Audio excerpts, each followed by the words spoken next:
fear is a tool. But when that light hits the sky, it's not just a call. It's a warning. I'm vengeance.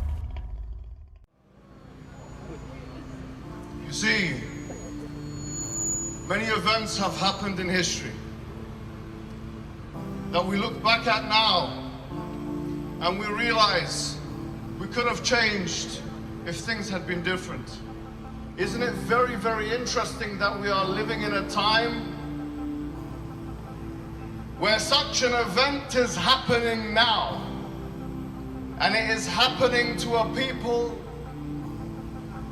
in a country like China, whereby women are being raped, children are being separated from their families, organs are being harvested, people are being put into concentration camps.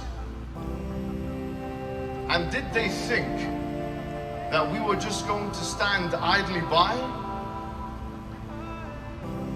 I want to tell the Chinese government and the Chinese Communist Party one thing. I want to tell you directly, you may be able to manipulate governments, but you cannot manipulate the millions of Muslims around the world. Did you think that you are going to have a minority group in your country persecute them in the way that you are persecuting them, deal with them in the way that you are dealing with them, and that we were not going to get involved?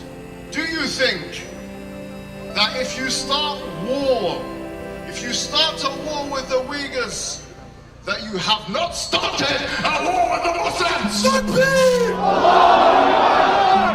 I tell the Chinese today, with all vehemency and all vigor, you have started a war with the Muslims, and we will not live or die until we become victorious in this war. Look at them now. Look at them looking at me. What are you looking at? My question is, what the hell are you looking at? You've taken your flag away, while I have a flag that you can replace your flag with. Take this Uyghur flag, you son of... I tell you today, you have nothing to offer the world. You have nothing at all to offer the world. You know why? Because you have already incorporated a Marxist communist system. You've already lost the war against the Americans and the West, because you have taken their ideology. But let me tell you something. Your best bet is actually to become Muslims. That's your best bet.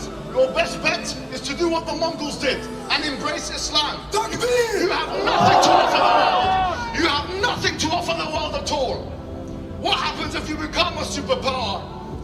Tell me what happens when you become a superpower in this Cold War that you want to get into with the Americans.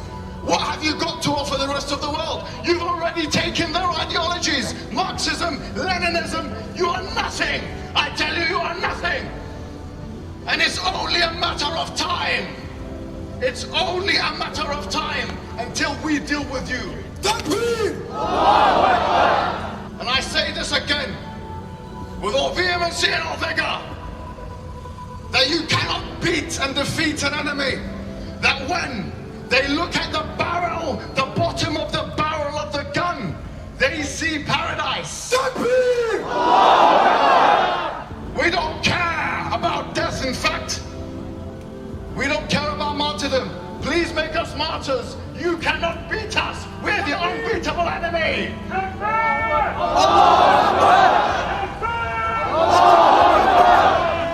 You should actually learn from the Uyghurs.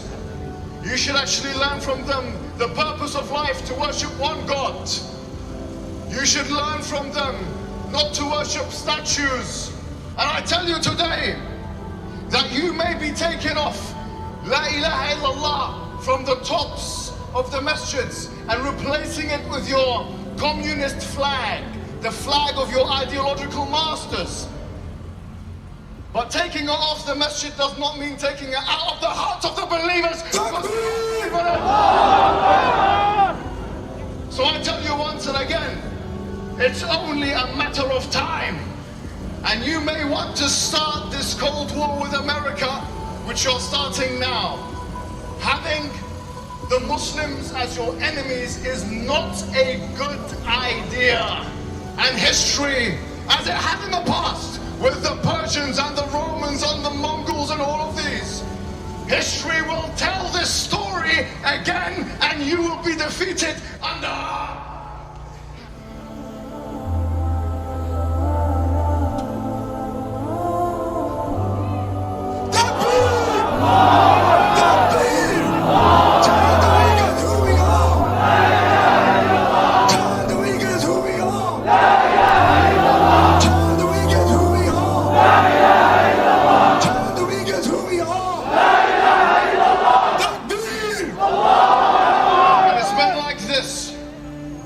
Why we are here today. Al-Muslim lil-Muslim kal-jasad al-wahid. Kal-bunyan, the Prophet said the Muslim to the Muslim is like one building. Yashuddu ba'duhu ba'da.